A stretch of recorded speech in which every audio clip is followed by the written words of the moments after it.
መጽሐፍ ቅዱሳችን አነብላችኋለሁ። ቆላስይስ 3:1-4 እንደዚህ ይላል። እንግዲህ ከክርስቶስ ጋር ከተነሳችሁ ክርስቶስ በእግዚአብሔር ቀኝ ተቀምጦ ባለበት በላይ ያለውን እሹ በላይ ያለውን አስቡ እንጂ በምድር ያለውን አይደለም። ሞታችኋልና ሕይወታችሁም በእግዚአብሔር ከክርስቶስ ጋር ተሰውሯልና። ሕይወታችሁ ሆነ ክርስቶስ በሚገለጥበት ጊዜ በዚያን ጊዜ እናንተ ደግሞ ከእርሱ ጋር በክብር ትገለጣላችሁ ይላል። ሞታችኋል። ዛሬ ለኃጢአት የሞቱ፣ ለክፋት የሞቱ፣ ለርኩሰት፣ ለስድብ፣ ለጥላቻ፣ ለዘረኝነት፣ ለአመፃ፣ ሰውን ለመጥላት፣ ሰውን ለመጉዳት፣ ለክፉ ስራ የሞቱ ሰዎች ክርስቶስ ኢየሱስ በአባቱ ክብር ተመልሶ ሲመጣ ከሱ ጋር እነሱ በክብር ይገለጣሉ። ዛሬ የምድርን ነገር ያላሰቡ፣ የምድርን ነገር እምቢ ያሉ፣ በላይ ያለውን ብቻ ያሰቡ፣ የላይኛውን ብቻ የፈለጉ፣ ለላይኛው መንግስት የሮጡ እነሱ ክርስቶስ በክብር ሲገለጥ ከሱ ጋር በክብር ይገለጣሉ። የአማኞች መጨረሻቸው ይህ ነው። የእምነት መጨረሻ ይህ ነው።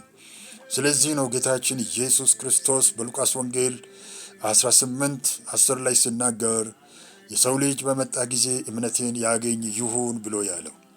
እምነት የተባለው እምነት ለኃጢአት ሞቶ ለጽድቅ ክርስቶስንም በመምሰል የሚኖሩበት ህይወት ነው። እምነት እውነተኛ እምነት የሚባለው ይሄ ነው። ይህ እምነት በክርስቶስ ዘንድ ተቀባይነት ያለው በመጨረሻ ደግሞ ከክርስቶስ ጋር እንዲነግሱ የሚያደርግ ነው። አምናለሁ ያሉ በአፍ ሰውንም እያታለሉ የሚናገሩ ዛሬ ብዙዎች አሉ። መጽሐፍ ቅዱስ ሲናገር ግን ማቴዎስ ወንጌል ላይ ጌታችን ኢየሱስ ክርስቶስ እንዳለው ይህ ሕዝብ በአፉ ይቀርበኛል፣ በልቡ ግን ከኔ እጅግ የራቀ ነው እንዳለው ዛሬ ብዙዎች በአፋቸው ይጠሩታል፣ ያመልኩታል፣ ኢየሱስ ነው ይሉታል፣ አገልጋይ ነው ይላሉ።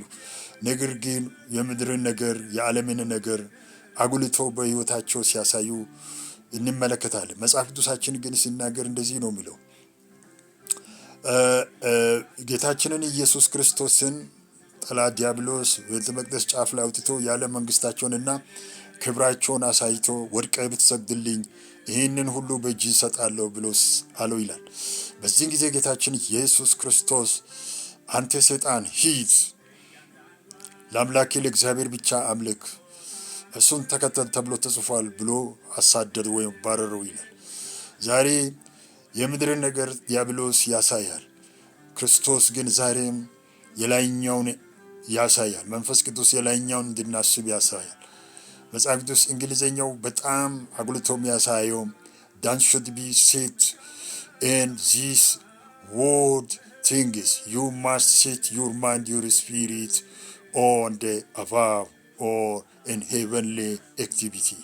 That's why because እንን የሚያደርጉ ሰዎች የዓለምን ክደው የላይኛው የሚፈልጉ because መጽሐፍ ቅዱስ አንደኛ ዮሐንስ 2:15 ላይ ዓለሙንና ዓለሙን ምኞቱም ያልፋሉ፣ የእግዚአብሔር ፈቃድ የሚያደርግ እሱ ለዘላለም ይኖራል ይላል። ዓለምን አትፈልጉ አትሹ ይላል። ስለዚህ በዓለም ያለው የዓለም ምኞት የስጋ ሐሳብ ስለ ገንዘብ መመካት ስለሆነ ማንም ዓለምን ቢወድ የአባት ፍቅር በእርሱ ውስጥ የለውም ይላል። ዓለምን በሚወድ ሰዎች ህይወት ውስጥ ክርስቶስ የለው። ዝም ብለው ክርስቶስ ይላሉ እንጂ በአፋቸው እንጂ በልባቸው ክርስቶስ የለም። በውስጣቸው ጌታ የለም። ስለዚህም የእግዚአብሔር ሽታ በላያቸው ላይ የለባቸው። because የእግዚአብሔር ሽታ ባለባቸው ሰዎች ላይ እነሱ ህይወታቸው የተሰወረ ህይወት ሞታችኋል፣ ህይወታችሁም ተሰውሯል ከክርስቶስ ጋር ይላል።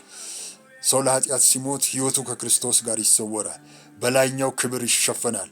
ስለዚህ የሱ ሽታ እግዚአብሔር አብሮነት መኖሩ የሱ ማንም ሰው እንኳን ይቅርና ዲያብሎስ እንኳን ያውቃል፣ አጋንንት እንኳን ያውቃል፣ ከሩቅ ይሸሻል።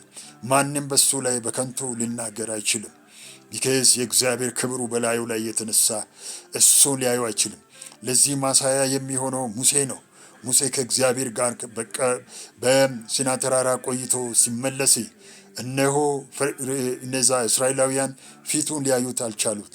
ስለዚህም ደግሞ ሙሴ ሆይ እባክህ ፊትን ሸፍንልን አሉት፣ ጮሁ ይላል። ስለዚህ አንተ ህይወቴ ሲሸፈን ሁልጊዜ የእግዚአብሔር ክብር በላይ ላይ ይመጣል።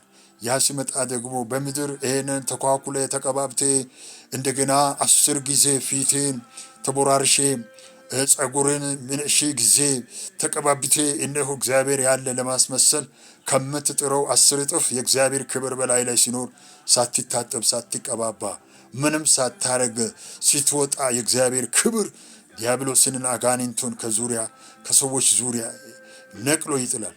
ሰዎች ከአፍ በሚወጣው ቃል ይድናሉ፣ ይፈወሳሉ። ሰዎች ባንተ ዙሪያ ያለ ሁሉ ካንተ የሚወጣ ከእግዚአብሔር ከክብሩ ጸዳል የተነሳ ጌታን ያምናሉ፣ ይከተላሉ፣ ድኖ ይቀራሉ። ዲያብሎስ እነሆ በዙሪያ ሊሰለጥን አይችልም። በዮሴፍ ምክንያት የፖቲፋራ ቤት እንኳን እንደተባረከ አንተ ባለህበት ሰፈሩ መንደሩ ለበረከት ይሆናል። አንተ ባለህበት መስሪያ ቤት ላይ ተቋማት ላይ የእግዚአብሔር አብሮነት ካንተ ጋር ስለሆነ እነሆ ክብር ይሆናል። ሰዎችን የሚያሳርፍ ጸጋ ይገለጣል። ስለዚህ ወንድሜ ሆይ የሚያሳርፍ መሞት ነው። ሙት፣ ለኃጢአት ሙት። ሕይወት ከክርስቶስ ጋር ይሰወርልሃል። ለኃጢአት ሙት፣ ለርኩሰት ሙት፣ ለዓለማዊ ነገር ሙት፣ ለዘፈን ሙት። ዛሬማ ሰው መስቀል አንጠልጥሎ ይዘፍናል። መስቀል አንገቱ ላይ አስሮ ሃይማኖተኛ ይመስል ዘንድ ይዘሙታል። እነሆ ይገላል፣ የተለያየ ክፉ ስራ ይሰራል። ሃይማኖት አለኝ ይላል። እሱን ግን እንደሱ በእግዚአብሔር ፊት ተናቀ ሰው የለም። እግዚአብሔር የጣለው ሰው። ለዚህ ነው እኔ ለናቅሁት ለጣልኩት ለዚህ ለናቁት ለሳኦል ታለቅስ ዘንድ እስከ መቼ ነው አለ እግዚአብሔር ለሳሙኤል ሲናገር።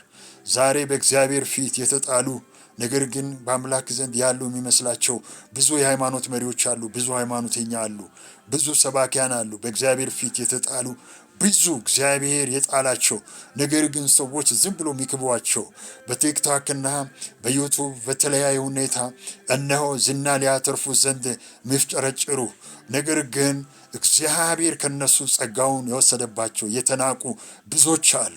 ቢከዝ በስራቸው ይክዱታል። እግዚአብሔር እንደሚናገረው ጌታችን ኢየሱስ ክርስቶስ በስራቸው ይክዱታል። በስራቸው የሚክዱ ተግባራቸው የሚክድ በተለያየ ሁኔታ የእግዚአብሔርን ሐሳብ የሚጻረሩ ብዙዎች አሉ።